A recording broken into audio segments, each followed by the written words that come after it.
বিসমিল্লাহির রহমানির রহিম। আজকের অনলাইন ক্লাসে সবাইকে স্বাগত। প্রিয় শিক্ষার্থীরা, তোমরা সবাই কেমন আছো? আশা করি ভালোই আছো। তো আমরা আজকে বরাবরের মতোই নতুন একটি টপিক নিয়ে আলোচনা করব। আজকের টপিকটা ফিনান্স, ব্যাংকিং ও বিমা প্রথম পত্রের অষ্টম অধ্যায়, মূলধন, বাজেটিং ও বিনিয়োগ সিদ্ধান্ত। আমরা ইতিমধ্যেই এই অধ্যায়ের উপরে 3টি ক্লাস নিয়েছি।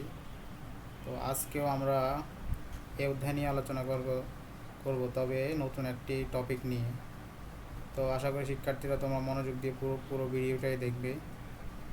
আর এই টপিকটা অনেক গুরুত্বপূর্ণ। অনেকে এই টপিক সম্পর্কে এই টপিকটা অনেকে বুঝতে পারে না। আশা করি এই ভিডিওটা দেখলে তোমরা বুঝতে পারবে। তো চলো দেখি আজকে আমরা কী নিয়ে আলোচনা করব।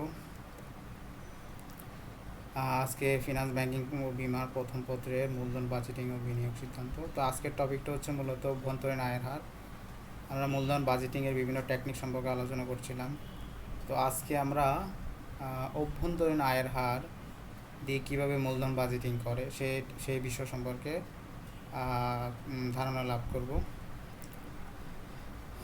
তো আশা করি শিক্ষার্থীরা তোমরা মনোযোগ দিয়ে ভিডিওটা দেখবে। তো বরাবরের মতোই আমি আছি তোমাদের সাথে, মোহাম্মদ ইসমাইল, প্রভাষক, ব্যবস্থাপনা বিভাগ, নোয়াখালী সরকারি মহিলা কলেজ। তো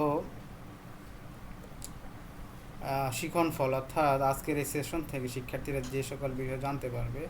তো আমরা দেখিনি, তোমরা এই ভিডিওটা দেখলে কী কী বিষয় সম্পর্কে ধারণা লাভ করবে সে সম্পর্কে আমি কয়েকটা পয়েন্ট আলোচনা করেছি। সেটা হচ্ছে অভ্যন্তরীণ আয়ের হার কী তা তোমরা বলতে পারবে। 2 নম্বর টপিক হচ্ছে অভ্যন্তরীণ আয়ের হার বের করার নিয়মাবলী সম্পর্কে জানতে পারবে। অভ্যন্তরীণ আয়ের হার সম্পর্কিত গাণিতিক সমস্যার সমাধান করতে পারবে। অর্থাৎ শিক্ষার্থীরা তোমরা ভিডিওটা দেখার পর তোমরা এই 3টা বিষয় সম্পর্কে মোটামুটি একটা ধারণা লাভ করবে। তো আমি জাস্ট এই 3টা পয়েন্ট তোমাদেরকে আগে জানিয়ে দিলাম।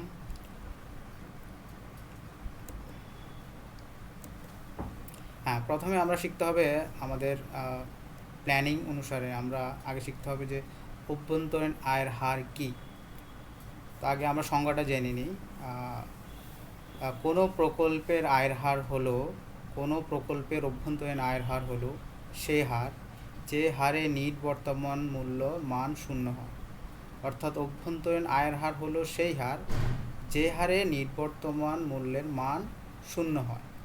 অর্থাৎ এমন একটি নির্দিষ্ট বাট্টার হার যা দিয়ে ভবিষ্যতে নগদ আন্তঃপ্রবাহ সমূহকে বাট্টা করলে তার বর্তমান মূল্য প্রকল্পের প্রাথমিক বিনিয়োগের সমান হয়, যার ফলে নিট বর্তমান মূল্যের মান শূন্য হয়। অর্থাৎ আমরা যদি সংক্ষেপে বলি অভ্যন্তরীণ আয়ের হার কী, তো অভ্যন্তরীণ আয়ের হার মানে হচ্ছে ওই হার যা নিট বর্তমান মূল্যকে শূন্য করে।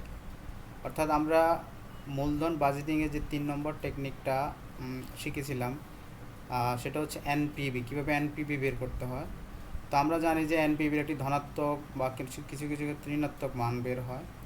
তো আমরা এমন একটি হার বের করতে হবে যে হারে এনপিভিটা শূন্য হবে। অর্থাৎ আন্তঃপ্রবাহগুলো বাট্টা করলে যে মান পাওয়া যাবে তা প্রাথমিক বিনিয়োগের সমান হবে। যখন এটি প্রাথমিক বিনিয়োগের সমান হবে তখন এনপিভি মান শূন্য হবে। অর্থাৎ আয়ের হার হচ্ছে ওই হার যে হারে এনপিভির মান শূন্য হয়। তো এখানে একটা ইনভেস্টোপিডিয়া একটা সংজ্ঞা দিয়েছে। The internal rate of return IRR is a discount rate that makes the net present value of all cash flow from a particular project equal to 0. অর্থাৎ যে হারে এনপিভির মান শূন্য হয় সে হারটাকে বলা হয় আয়ের হার বা অভ্যন্তরীণ আয়ের হার। তো অভ্যন্তরীণ আয়ের হারের আরেকটি নাম হচ্ছে আয়ের হার। তো এখানে কনফিউজ হওয়ার সুযোগ নেই। অর্থাৎ অভ্যন্তরীণ আয়ের হার যে কথা, আয়ের হার একই কথা। তারপর কোনো প্রকল্পের নিট বর্তমান মূল্য দ্বারা প্রকল্পের আয়ের হার জানা যায় না, তাই আমাদের অভ্যন্তরীণ আয়ের হার বের করা প্রয়োজন। অর্থাৎ আমরা যখন নিট বর্তমান মূল্য বের করব কোনো প্রকল্পের, ওই ভ্যালু দিয়ে আমি কিন্তু প্রকল্পের আয়ের হার সম্পর্কে ধারণা নিতে পারি না, কিন্তু আয়ের হারের মাধ্যমে মূলত প্রকল্পের কী পরিমাণ আয় হবে সে সম্পর্কে আমরা ধারণা লাভ করতে পারি। অর্থাৎ অভ্যন্তরীণ আয়ের হার দ্বারা কোনো একটি প্রকল্পে কী পরিমাণ আয় হতে পারে তা জানা যায়। অর্থাৎ একটি প্রকল্পে কী পরিমাণ আয় হবে সেক্ষেত্রে আমরা অভ্যন্তরীণ আয়ের হারটাই নির্ণয় করি। তো আশা করি তোমরা স্লাইডে যে অভ্যন্তরীণ আয় সম্পর্কে যা কিছু বলা হয়েছে তোমরা বুঝেছো। আর যদি না বুঝে থাকো, কোনো কিছু বোঝার থাকলে তোমরা অবশ্যই কমেন্টসে জিজ্ঞাসা করে নিবে। তারপর দেখি আমরা কি, এখানে আমরা একটা প্রোফাইল দেখেছি, এনপিভি প্রোফাইল। অর্থাৎ there is a negative relationship between discount rate and NPV. অর্থাৎ এনপিভির সাথে ডিসকাউন্ট রেটের একটা নেগেটিভ রিলেশনশিপ আছে। আমাদের এই কনসেপ্টটা ক্লিয়ার থাকতে হবে, কারণ আমরা যখন অভ্যন্তরীণ আয়ের হার সমস্যার সমাধান করতে যাব তখন কিন্তু আমাদের এই সম্পর্কে একটা ক্লিয়ার ধারণা থাকতে হবে। অর্থাৎ যখন আমি ডিসকাউন্ট রেটকে বাড়িয়ে দেবো সেক্ষেত্রে আমার এনপিভির মান কিন্তু কমে যাবে। আবার আমি যখন ডিসকাউন্ট রেটের মান কমিয়ে দেবো সেক্ষেত্রে আমার এনপিভির মান বেড়ে যাবে। তো যখন আমরা অঙ্ক করব বা সমস্যাগুলো সমাধান করব আইআরআরে, তখন কিন্তু আমাদের এই সম্পর্কে একটা ধারণা লাভ করতে হবে। তো আমরা দ্বিতীয় একটা ছবি দেখি। এখানে দেখতে পাচ্ছি যে আইআরআর, এখানে দেখতে আইআরআর অর্থাৎ এমন একটি হার যা কিনা এনপিভির মানকে শূন্য করবে, অর্থাৎ পজিটিভও করবে না নেগেটিভও করবে না। আমরা জানি যে এনপিভির মান সাধারণত পজিটিভ হয় অথবা নেগেটিভ, কিন্তু আইআরআর হচ্ছে ওই হার যেটা নাকি এনপিভিকে পজিটিভও করবে না নেগেটিভও করবে না, অর্থাৎ এদের মাঝামাঝি শূন্যতে একে রাখবে। অর্থাৎ আইআরআর হচ্ছে যা এনপিভিকে জিরো করবে। আমি আবার বলছি, আইআরআর মানে হচ্ছে যা এনপিভি অর্থাৎ নিট বর্তমান মূল্যের মান শূন্য করবে। তো আশা করি তোমরা চিত্রটা থেকে কিছুটা হলেও ধারণা লাভ করেছো। তো আমরা নেক্সট স্লাইডে যাই, দেখি কি হয়। তো এই ক্ষেত্রে আমি অভ্যন্তরীণ আয়ের হার বের করার কতগুলো নিয়ম আমি বলে দিচ্ছি তোমাদের, তোমরা নিয়মগুলো আশা করি ভালোভাবে দেখবে।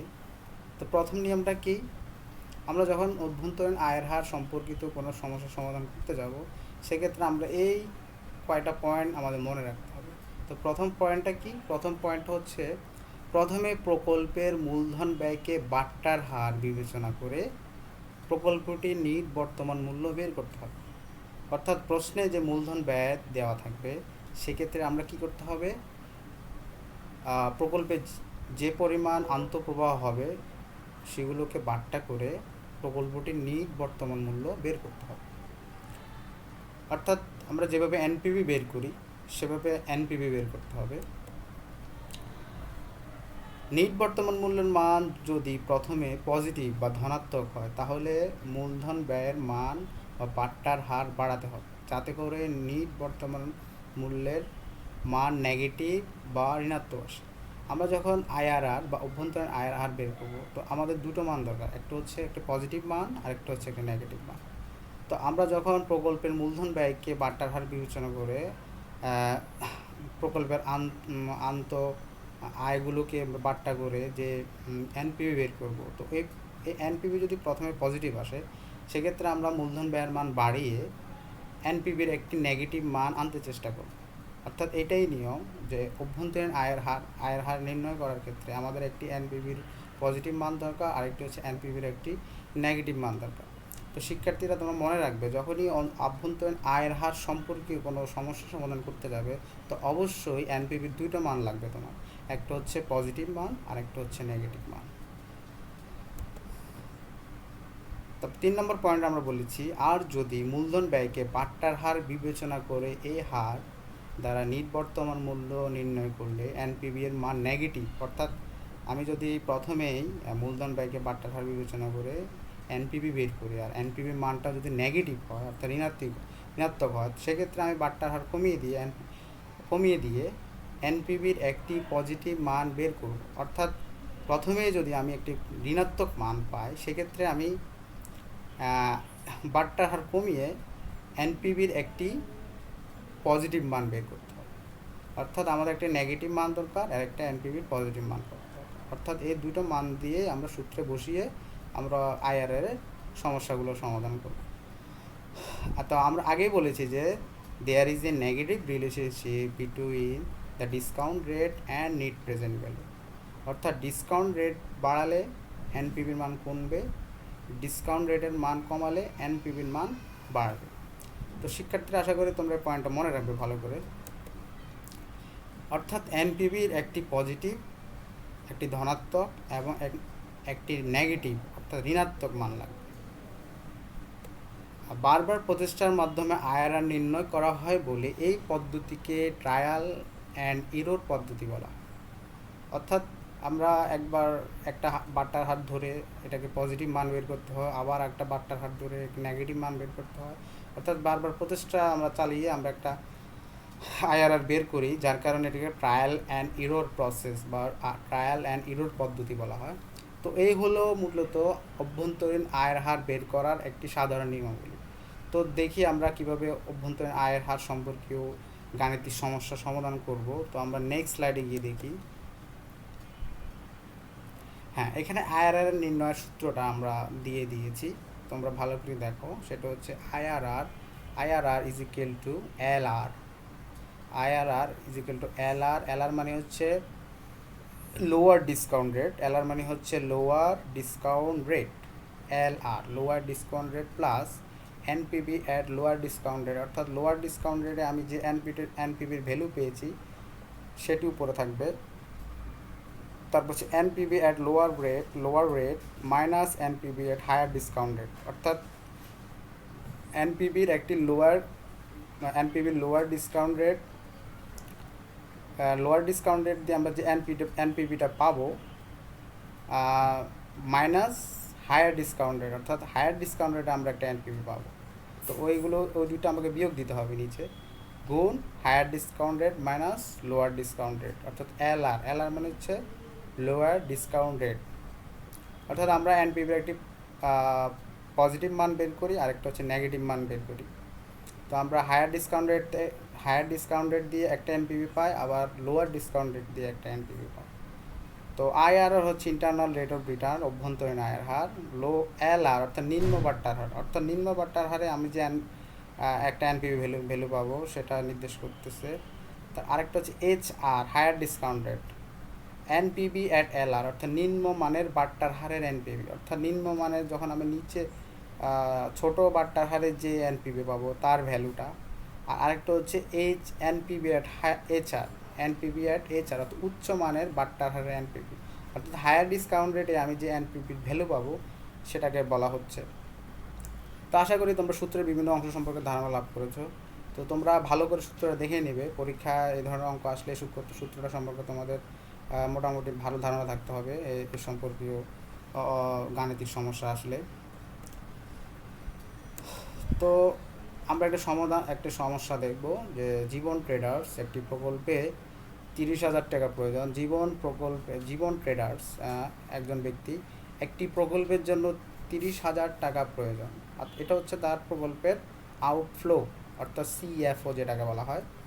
উক্ত প্রকল্প হতে আগামী 3 বছরে যথাক্রমে 10,000 টাকা, 12,000 টাকা, 15,000 টাকা নগদ আন্তঃপ্রবাহ পাওয়া যাবে বলে আশা করা যায়। মূলধন ব্যয় 10%, অর্থাৎ যেটাকে বলা হয় কে বা বাট্টার হার। প্রকল্পটির অভ্যন্তরীণ আয়ের হার নির্ণয় করো। শিক্ষার্থীরা দেখতে পাচ্ছে এখানে একটা আইআরআর সম্পর্কে একটি গাণিতিক সমস্যা দেওয়া হয়েছে। তো তোমরা আগে প্রশ্নটা একটু ভালো করে পড়ো যে জীবন ট্রেডার্স একটি প্রকল্পের জন্য তার 30,000 টাকা প্রয়োজন, এটা হচ্ছে তার সিএফও অর্থাৎ প্রাথমিক বিনিয়োগ। উক্ত প্রকল্প হতে 10,000, 12,000, 15,000 টাকা নগদ আন্তঃপ্রবাহ পাওয়া যাবে, অর্থাৎ যথাক্রমে 3টা বছরে এই টাকাগুলো আসবে, আয় হবে। আর মূলধন ব্যয় কস্ট অফ ক্যাপিটাল 10%, অর্থাৎ বাট্টার হার যেটাকে বলা হয় সেটা হচ্ছে 10%। তো এই ক্ষেত্রে আমরা কিভাবে সমস্যাটা সমাধান করব? তো এই ক্ষেত্রে আমরা কি করব দেখি, আমরা কি করতে পারি। এখানে সমাধান আমরা করে দিয়েছি, দেওয়া আছে নগদ আন্তঃপ্রবাহ প্রথম বছরে CF1 অর্থাৎ 10,000 টাকা, দ্বিতীয় বছরে 12,000 টাকা, নগদ আন্তঃপ্রবাহ তৃতীয় বছরে যথাক্রমে 15,000 টাকা। অর্থাৎ এগুলো আমরা প্রশ্ন থেকেই বের করে ফেলেছি। আর মূলধন ব্যয় অবলিক বাট্টার হার সেটাও 10%, সেটাও প্রশ্ন দেওয়া আছে। আর একটা হচ্ছে প্রাথমিক বিনিয়োগ বা বহিঃপ্রবাহ 30,000 টাকা। তো এই ক্ষেত্রে আমরা মোটামুটি এই পয়েন্টগুলো আমরা প্রশ্ন থেকেই পেয়ে গেছি। তো আমরা সমস্যার সমাধান করার চেষ্টা করি। যখন বাট্টার হার 10%, অর্থাৎ প্রশ্নে উল্লিখিত বাট্টার হারকে এখানে আমরা প্রথমে বিবেচনা করব। যখন বাট্টার হার 10%, তখন আমরা একটা এনপিভি বের করব। তো আমরা জানি যে এনপিভি সূত্র হচ্ছে CF1 divided by 1 plus k whole to the power 1 plus CF2 1 plus k whole to the power 2 plus CF3 1 plus k whole to the power 3 minus CFO, অর্থাৎ প্রকল্পের প্রাথমিক বিনিয়োগ। তো আমরা প্রশ্ন উল্লিখিত যে বাট্টার হার আছে সেটা দিয়ে আমরা প্রথমে একটা এনপিভি বের করব। তো আমরা প্রথমে CF1 অর্থাৎ আন্তঃপ্রবাহগুলো উপরে বসিয়ে দিয়েছি, আর আমাদের কে এর মান হচ্ছে 10%, অর্থাৎ প্রশ্নে উল্লিখিত যে বাট্টার হার বা মূলধন ব্যয় দেওয়া আছে 10%, সেটাকে আমরা কে ধরেছি। তো আমরা সবগুলো মান বসিয়ে যখন 30,000 টাকা, এটা হচ্ছে প্রকল্পের প্রাথমিক বিনিয়োগ, এটা আমরা প্রশ্ন থেকে পেয়েছি। আমরা জানি জীবন ট্রেডার্সের প্রকল্পের জন্য 30,000 টাকা প্রয়োজন, তো সেটি হচ্ছে প্রকল্পের প্রাথমিক বিনিয়োগ, তো সেটা আমরা বিয়োগ দেব। তো যখন আমরা মানগুলো বসাবো, ক্যালকুলেটর ইউজ করব, তখন আমরা এই মানগুলো পাবো। তারপর এই মানগুলোকে আমরা সব যোগ দিতে হবে। যোগ দেওয়ার পরে আমরা একটা কী মান পেলাম, একটা 277 টাকা, অর্থাৎ এনপিভি পেলাম 277 টাকা। তো আমরা দেখতে পাচ্ছি এই মানটা কিন্তু ধনাত্মক। তো আমরা জানি যে এনপিভি বের করতে হলে আমার একটা ধনাত্মক মান লাগবে, পাশাপাশি একটা ঋণাত্মক মান লাগবে। তো ঋণাত্মক মান পেতে হলে আমাকে অবশ্যই 10% বাট্টার হারকে বাড়ায় দিতে হবে। তো 10% বাট্টার হারকে আমি আরও বাড়িয়ে আমাকে একটা ঋণাত্মক মান নিতে হবে। তো আশা করি শিক্ষার্থীরা বুঝতে পেরেছে যে প্রথমে আমরা একটা ধনাত্মক মান বের করার চেষ্টা করব প্রশ্ন উল্লিখিত বাট্টার হার দিয়ে। তারপর এখন এনপিভি একটি ঋণাত্মক মান বের করতে হবে, অর্থাৎ যে আমরা ধনাত্মক একটা মান অলরেডি পেয়ে গেছি, তো সেই ক্ষেত্রে আমরা অবশ্যই এনপিভির একটি ঋণাত্মক মান বের করব। তো তাই বাট্টার হারকে আমরা মান বাড়িয়ে 15% করা হলো, এটা কিন্তু ধরে নিলাম আর কি। অর্থাৎ যেহেতু আমরা 10% ধনাত্মক মান পেয়েছি, তো আমাদের এনপিভির মান কমাতে হলে অবশ্যই বাট্টার হার বাড়াতে হবে। এনপিভির মান ঋণাত্মক করতে হলে আমাকে মূলধন ব্যয়ের মান বা বাট্টার হার বাড়াতে হবে। অর্থাৎ আমরা বাট্টার হারকে 10% থেকে আমরা কী করলাম, 15% নিলাম। তো এখানে এখন আমরা 15% দিয়ে কে এর মান যখন 15% হয়, সেক্ষেত্রে আমরা আবার এনপিভি বের করার চেষ্টা করব। তো এখানে এনপিভি এর ঋণাত্মক মান বের করতে হবে, অর্থাৎ এই ক্ষেত্রে আমরা কী করতে হবে, এনপিভি এর এই কারণে আমাদের আইআরের ডিসকাউন্ট রেটের মান বাড়াতে হবে। তো আমরা দেখতেছি এখন আমরা কি করলাম যে 15% রেটে, অর্থাৎ যখন আমরা একটা ধনাত্মক মান পেয়েছি, তো আমরা ডিসকাউন্ট রেট বা বাট্টার হার বাড়িয়ে দিয়ে 15% করে আমরা আবার দেখছি যে আমরা ঋণাত্মক মান পাই কি না। তো আমরা মানগুলো বসাই দিলাম আগের মতোই, CFO হচ্ছে প্রাথমিক বিনিয়োগ। তো আমরা এগুলো ক্যালকুলেটার ইউজ করে মানগুলো বের করেছি, খুবই সহজে বের করা যায়। তারপর এগুলো আমরা যখন যোগ দেওয়ার পর আমরা কিন্তু একটা নেগেটিভ মান পেয়ে গেলাম। তো আমাদের উদ্দেশ্য অলরেডি সাধিত হয়ে গেছে, কারণ আমরা একটি ধনাত্মক মান পেয়েছি, তার পাশাপাশি একটি ঋণাত্মক মানও পেয়েছি। এখন আমরা এখানে দেখলাম যে আমাদের যে আইআরআর এর যে মূল সূত্রটা, সেখানে চলে আসলাম। আমরা এতক্ষণ এনপিভির একটি লোয়ার ডিসকাউন্ট রেটে একটা এনপিভি বের করেছি, হায়ার ডিসকাউন্ট রেটে একটা এনপিভি পেয়েছি। তো এখানে আমরা জানি আইআরআর সমান LR plus NPV at LR divided by NPV at LR minus NPV at HR higher discount rate minus LR lower discount rate. তো এখানে নিম্ন বাট্টার হার আমরা প্রথমে 10% ধরেছি, যেটা এলআর, সেটা হচ্ছে নিম্ন বাট্টার হার, অর্থাৎ প্রশ্ন উল্লেখিত যে বাট্টার হারে তখন ওইটাকে আমরা নিম্ন বাট্টার হার ধরেছি। তো ওইখানে আমরা মোটামুটি একটা ধনাত্মক মান পেয়েছিলাম নিম্ন বাট্টার হারে। তো তারপর আমরা এইচআর অর্থাৎ উচ্চ বাট্টার হারে আমরা একটি ঋণাত্মক মান পেয়েছি। তো এটা এই হায়ার ডিসকাউন্ট রেট, যেটা ঋণাত্মক মান বের করার জন্য, এটা অনেকটা ধরেই করা হয়েছে। তোমরা এটা 12% দিলেও হবে, 13% দিলেও, 14%, অর্থাৎ যেন তুমি সাথে সাথে একটি নেগেটিভ মান পেয়ে যাও। তো আমরা যখন 10% ধরেছি, অর্থাৎ নিম্ন বাট্টার হারে আমাদের এনপিভি ভ্যালু ছিল 277 টাকা, আর হায়ার ডিসকাউন্ট রেটে এনপিভি ভ্যালু ছিল মাইনাস 2367 টাকা।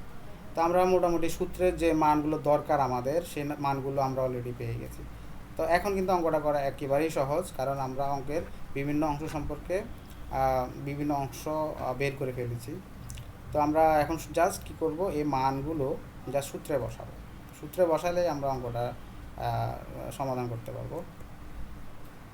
তো আমরা এখানে সূত্রের মানগুলো বসিয়ে দিলাম, যে এখানে এল আর মানে লোয়ার ডিসকাউন্ট রেট 277, অর্থাৎ লোয়ার ডিসকাউন্ট রেটে আমি যে এনপিভির মানটা পেলাম 277 টাকা।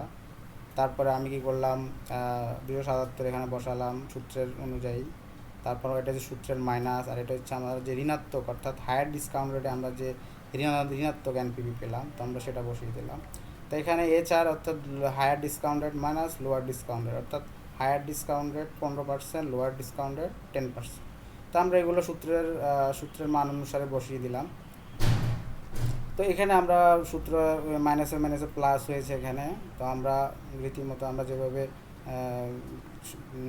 সমীকরণ সমাধান করি বা পাটিগণিত করি, তো এখানে যোগ বিয়োগের কাজ, আর কিছুই না। অর্থাৎ তুমি এখানে ভাগ দিতে হবে, ভাগ দিয়ে এটার সাথে গুণ দিয়ে তারপর তোমাকে যোগ করতে হবে। অর্থাৎ যোগ করার পর আমরা পেলাম 10.52%, 10.52%, এটাই উত্তর। অর্থাৎ আমরা যে সমস্যাটা নিয়ে আলোচনা করছিলাম সেটার সমাধান হচ্ছে 10.52%, অর্থাৎ এই প্রকল্পের আয়ের হার বা অভ্যন্তরীণ আয়ের হার হচ্ছে 10.52%। তো এখন শিক্ষার্থীরা আমরা কীভাবে বুঝবো যে প্রকল্পটি আমাদের গ্রহণ করা উচিত কি উচিত না, অর্থাৎ আমরা কী ধরনের সিদ্ধান্ত নেব, what will be hour decision regarding this project. তো আমাদের সিদ্ধান্তটা কি হবে, তো আমরা দেখি নেই যে আইআরআর নির্ণয়ের ক্ষেত্রে আমরা কী সিদ্ধান্ত সাধারণত কীভাবে নিই। তো আমরা নেক্সট স্লাইডে যাই, যে সিদ্ধান্ত গ্রহণ নীতি, অর্থাৎ একটা মান বের হলে আমরা কি সিদ্ধান্ত নেব, যে প্রকল্পের আয়ের হার দেখে আমরা প্রকল্পটি গ্রহণ করব কি করব না, সেক্ষেত্রে এখানে একটা নীতিমালা দেওয়া আছে। স্বাধীন প্রকল্পের ক্ষেত্রে, অর্থাৎ তুমি যদি একটি প্রকল্পের কথা চিন্তা করো, অর্থাৎ তো যদি একটি প্রকল্পের মান দেওয়া থাকে, সেক্ষেত্রে তোমাকে যদি কে এর আইআরআর এর মান, অর্থাৎ আয়ের হার যদি কে থেকে বেশি হয়, সেক্ষেত্রে যদি তুমি প্রকল্পটি গ্রহণ করবে। তো আমরা যে অঙ্কটা করেছি সেটা হচ্ছে স্বাধীন প্রকল্প, কারণ এখানে একটা প্রকল্পের কথা বলা হয়েছে। তো আমরা দেখেছি যে ওইখানে আয়ের মান বের হয়েছে 10.52%। তো আমাদের প্রশ্নে দেওয়া ছিল মূলধন ব্যয় দেওয়া ছিল 10%। তো এখান থেকে আয়ের মানটা বেশি, সেক্ষেত্রে আমরা প্রকল্পটি গ্রহণ করব, কারণ প্রকল্পটির আয়ের মান মূলধন ব্যয় থেকে বেশি। অর্থাৎ স্বাধীন প্রকল্পের ক্ষেত্রে আয়ের মান যদি মূলধন ব্যয় থেকে বেশি হয়, সেক্ষেত্রে আমরা প্রকল্পটি গ্রহণ করব। তা আমরা যেহেতু মানটা পেয়ে গেছি মূলধন ব্যয় থেকে বেশি, সেক্ষেত্রে আমরা অবশ্যই প্রকল্পটি গ্রহণ করব।